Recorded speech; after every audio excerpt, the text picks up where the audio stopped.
just quickly, you are a Syrian from Aleppo. Yeah, Syrian American from Aleppo. I'm half Maronite, half Syriac Orthodox. I grew up in Syria in Aleppo until 2015, and we have to leave during the siege. And we went to the States, and my father had the amazing foresight of making us anchor babies. So we were born in the States when he was studying in Tufts University. And then 3 months after my twin sister and I were born, we moved back to Syria. So I am a dual citizen, but also an anchor baby. So, yeah. Well, and Hekmat Aboukhater has been a contributor to the Grayzone, has written some on-the-ground reports from inside Syria. I don't know if you would be welcome back now at this point. I also run an NGO that is pretty useful for Syria, useful for cultural preservation. You know, we'll see. We'll see if the future allows me to go back. But as of now, I don't think it's safe for me to go back. Well, on that note, tell us what's happening in Syria right now. I mean, I can't really show much of what is taking place because it's too graphic and will be demonetized.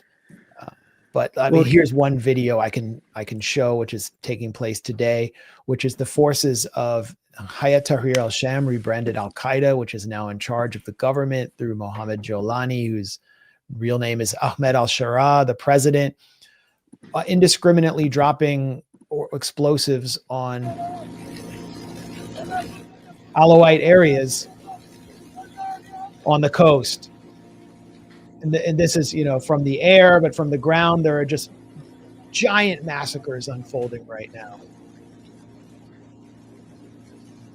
These are, you know, what would have been called, when Assad was president, barrel bombs, and would have been denounced by the human rights industrial complex that cheer-led regime change. They're just dropping them randomly on Alawite neighborhoods. Yeah. So how did this start, and what is the context here? Well, can I share my screen? I won't show anything graphic.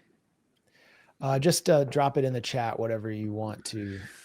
Okay. Because I can't make you an admin. Yeah, that's fine. So starting a week ago, well, really, for the 3 months that HTS has led the government in Syria, the promise of a democratic, potentially secular government that allows for a dignified existence for all of its people has been poorly achieved, to say the least. And on a daily basis, there have been provocations, violations against the different sects and religious identities of Syria that make the mosaic of the Syrian community of peoples. And starting this, what I'm sending you paints the picture of what in the coastal areas, in the Alawite, predominantly Alawite inhabited coastal areas of the Syrian West. Provocations, trucks brandishing the ISIS flag for the first time ever, driving in neighborhoods and in towns that were predominantly Alawites. You had instances of mass kidnapping and people just being rounded up for whatever reason. And finally, the last thing that really broke the seal of coverage on Syria, made its way slightly beyond the essential shadow banning of information about Syria, was a situation where some masked men believed to be on the side of HTS entered into a store on the 27th of February and just killed four Alawite young men, essentially summary execution. It was all on CCTV, and that was widely shared in Syria and specifically in the Alawite community. And then the 4th or the 5th, 2 days ago, a group of HTS fighters were going into the Alawite town of Jable to find a fighter who has escaped. They were pursuing him because they consider him for some reason or another, they were pursuing him. The community members and the men of this town who have been able to keep some weapons behind set up an ambush, set up a booby trap, and they were able to destroy one of the trucks. And after the conflagration or the the clash, they ended up killing 13 to 15 HTS fighters. And once that news reached the rest of Syria, it brought the entire country, along with its population, specifically in the Sunni communities, into a rage, a hysterical stupor of violence, of a desire for vengeance. We know in history, after every regime change or revolution, a successful change in government, historically there's always been ethnic and sectarian violence.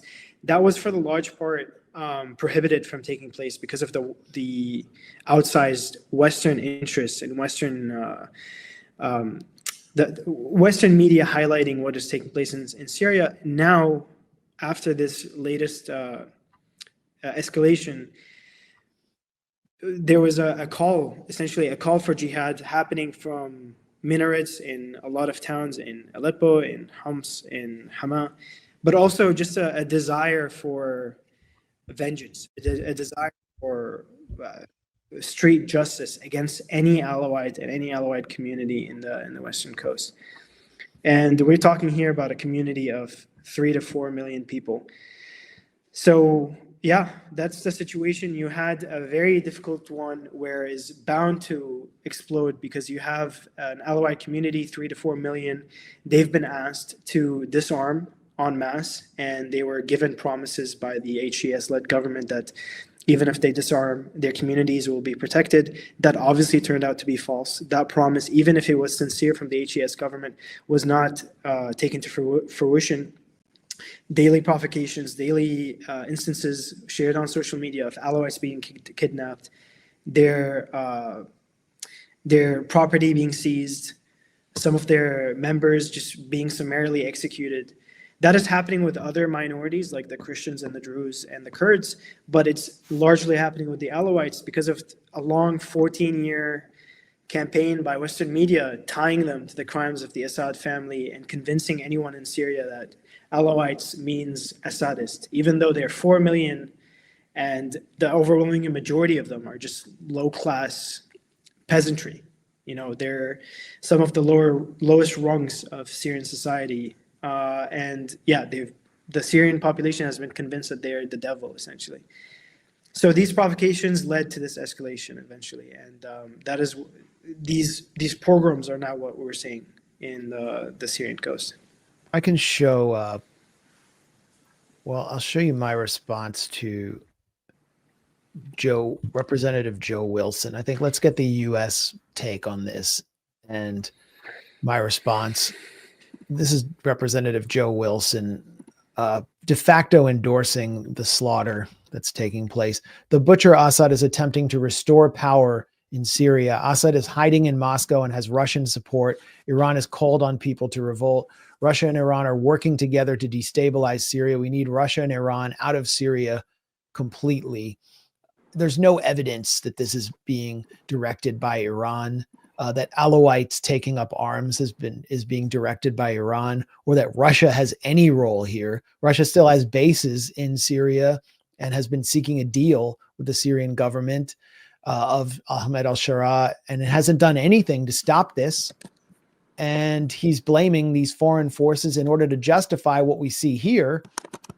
This is one of the piles of bodies that are piling up in and around Latakia and Tartus on the Syrian coast at the hands of the Wahhabite HTS fanatics who now control Syria. They're just rounding up Alawite men and shooting them after torturing them.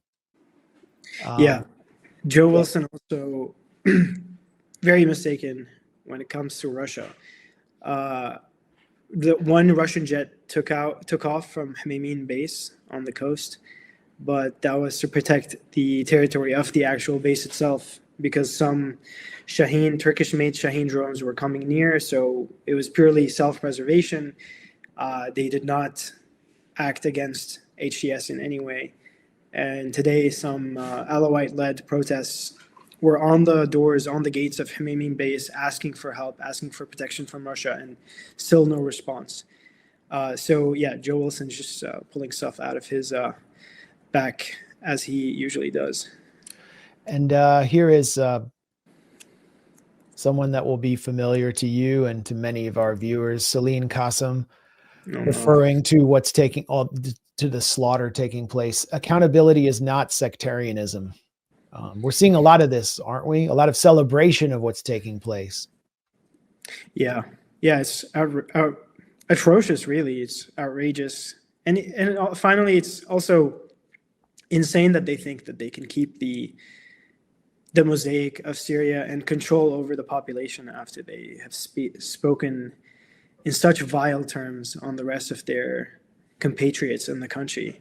You're describing the mass murder of Alawites, which we have seen videos that a lot of them are men and women, clearly in civilian clothes, and videos clearly showing a young man who has a family and begging them not to be shot, just being summarily executed with an HTS gunman who's just essentially toying with him before he murders him in cold blood. And you're saying that that's accountability. It's yeah, I don't see how Syria can recover from this, really. The future seems bleak, and it seems like the only solution now is balkanization. Celine Qassem, for the record, works for the Syrian Emergency Task Force, which has been primarily funded by the United States government and the State Department. Her boss, Moaz Mustafa, has been lobbying Congress to end sanctions on Syria, which, need to end because of the human suffering. But he also got those sanctions on Syria through the Caesar Act and the Caesar deception that he helped engineer with U.S. intelligence. So that person who's cheering on this sectarian slaughter as accountability, using kind of feminist terms, I don't know how accountability, like we're holding you accountable, or corporate terms, or that person is a U.S. government asset.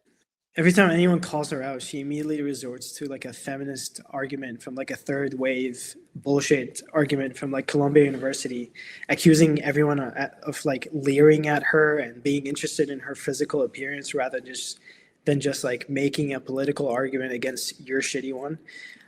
Yeah, so she's an outrageous figure. But one thing, Syria being balkanized, it is being balkanized as we speak. Israel's rampaging through the south, claiming that they're preparing to protect the Druze population. They've gotten as close as the Damascus suburbs to Druze areas in the far suburbs of Damascus. The northeast is controlled by the U.S. Then there's the coast, and then the four largest populated areas have been under the control of this exclusively Syrian, and not just exclusively Sunni, but also exclusively kind of politically derived from the Al-Qaeda Wahhabi tendency.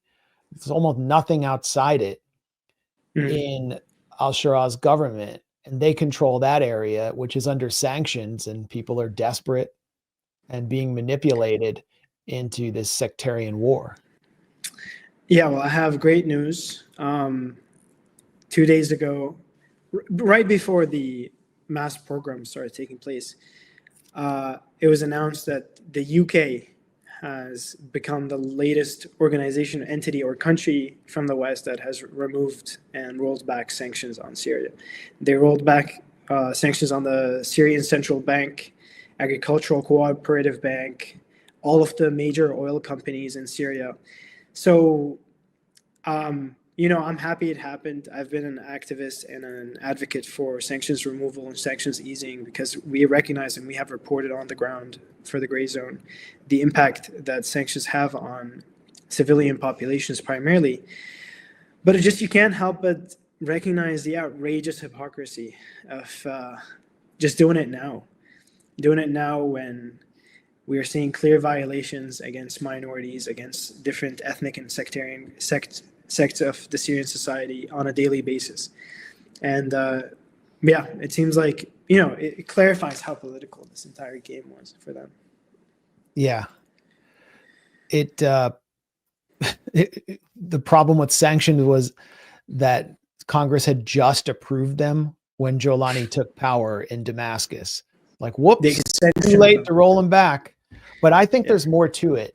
I mean, I'm hearing that Qatar is not dedicating much support to this government financially because they had hoped for more moderate seeming forces to take power.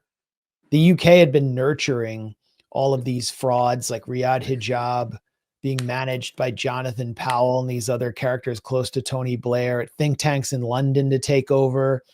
You know, Hijab was a former Assad official who turned to the other side and was willing to accept Western management. And then they would break ties with Iran and normalize with Israel, and then everything would be fine. But they wound up getting the Salafi jihadi factions who are just complete nutbags taking over. And now look what the monster they've created. But we've been saying for years and years and years, that's who will take over because they have the most muscle. Well, I think I want to correct you here. I don't think Qatar has any qualms about the radical nature of HTS. I think the reality of the situation is that Qatar is now at a loggerhead with Israel because of Gaza. And Qatar is now being subjugated to the full might of the Israeli Hezbollah machine because of their support for Hamas and their support for the negotiations. And they're just being targeted en masse by Western powers for their intervention in the negotiations and any aid that they're offering the Palestinians, how little it may be. So you're dealing with a situation where Israel is recognizing how weak the Syrian government is and advocating that the sanctions not be removed, not because they actually care about the minorities or the Druze or the Alawites or the Kurds or the Christians. They definitely do not. They led to this situation in the first hand, and they led to the destruction of the Christian community in Iraq, in Syria. They led to the destruction and the playing of cards with the Kurdish destiny for generations and centuries and decades. But the real reality on the ground is that they recognize how weak the Syrian government is, and they're willing to milk this situation as much as they can. They want to exercise to get out any concession they can physically get out of this situation. So they're pushing against the sanctions relief, actually. They're pushing the Trump administration not to remove the sanctions, and the European Union as well, so that maybe they can get a very favorable normalization deal with the Qatar government. Maybe they can get very promising security agreements where they can have essential range in Syrian skies more than they already have.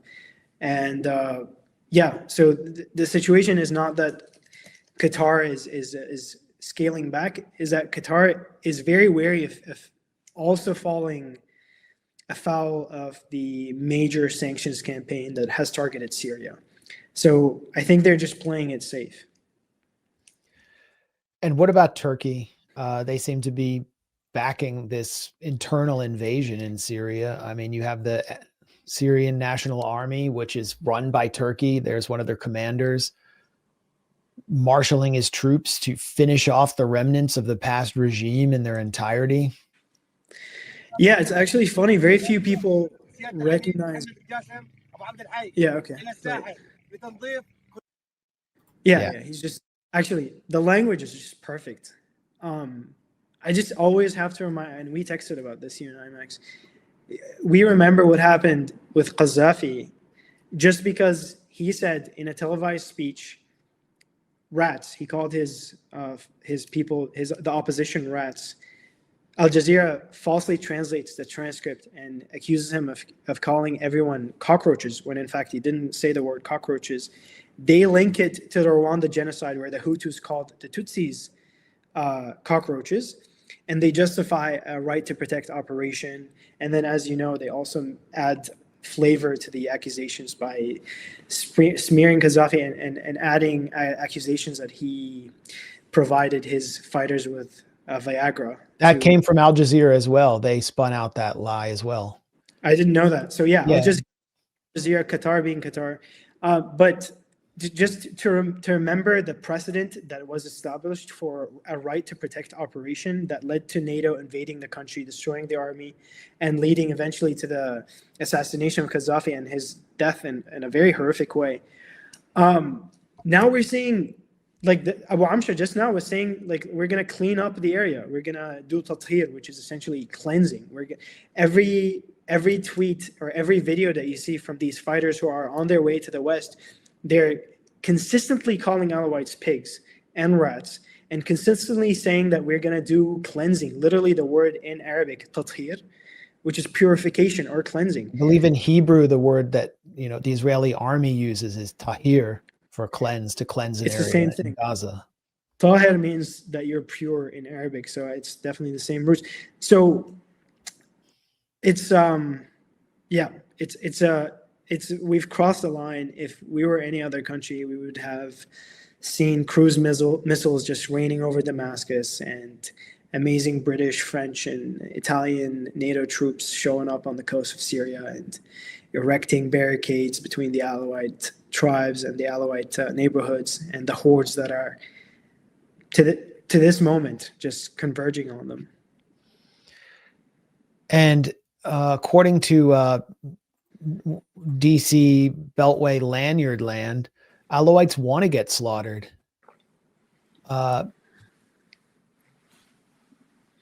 Sorry, I have the post wrong here. I have the wrong tweet up from this think tank expert.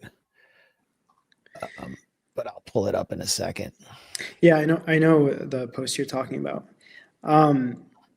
Yeah, essentially saying that the extreme retribution that is taking place against the Alawites, it's all a ploy to get media attention. Let me just, illustrate that think tankers in DC who are posing as Syria experts are saying, what I've warned about these past weeks, goal of these insurgents, referring to Alawites defending their communities against ISIS and Al-Qaeda rampages, is to trigger an overreaction and dead civilians, which Alawites in general will see as proof of their impending quote-unquote genocide, and be used to continue international isolation and prevent Damascus from opening domestically. So it's all a conspiracy using people as human shields to trigger overreaction from the otherwise moderate and mild-mannered forces of HTS who haven't been slaughtering and kidnapping people in Alawite communities. Just like, I don't know, like people in Gaza, according to Israel. I mean, this is what Israel has accused Hamas of doing in Gaza. And this is the, these posts are going around. I see journalists retweeting these. Yeah. Similar to the situation in Gaza also, the response has been disproportional by all means. The numbers of killed, it's unclear right now. The posts and the reports are still coming out, but entire families, Alawite families, wiped together in their houses. You've seen pictures of just young men, young Alawite men en masse killed in the streets. The videos alone of a young man, Alawite man, like in Crocs or in flip-flops, wearing an Adidas shirt, being shot and summarily executed, alone have racked up to like more than 30. So you've seen a situation where 13 HTS fighters were ambushed, and now we've seen maybe hundreds, if not more, of just Alawites murdered in cold blood. This is the soft stuff. I mean, there's video of a child being executed at gunpoint that's going around right now. Yeah. Video of HTS hooligan shooting a guy in the foot and then shooting him in the chest. Just execution videos are careening across social media. They're all being filmed by HTS. They're proud of what they're doing. It's like the Israelis in Gaza. And the obvious point to make too is, like, imagine what we're not seeing on video. Yeah, keep in mind. Perfect, but there's all these atrocities, of course, that we're not seeing. And I'm getting all these stories. I'm getting all these stories from people that I know that I have no way of verifying because I'm not there. But if they're true, it's unimaginable. And of course, just to stress the point, it's all entirely predictable. When you fuel a sectarian insurgency, which the U.S. knew it was from the start. That's why Jake Sullivan wrote to Hillary Clinton In February 2012, Al-Qaeda is on our side in Syria. When Al-Qaeda is on your side, this is what is going to result. Yeah, I was just going to add that this is all happening and all these videos are surfacing, even though they made clear and they told everyone to not film. So you hear in Arabic in all of the videos, someone calling like, stop filming, stop filming.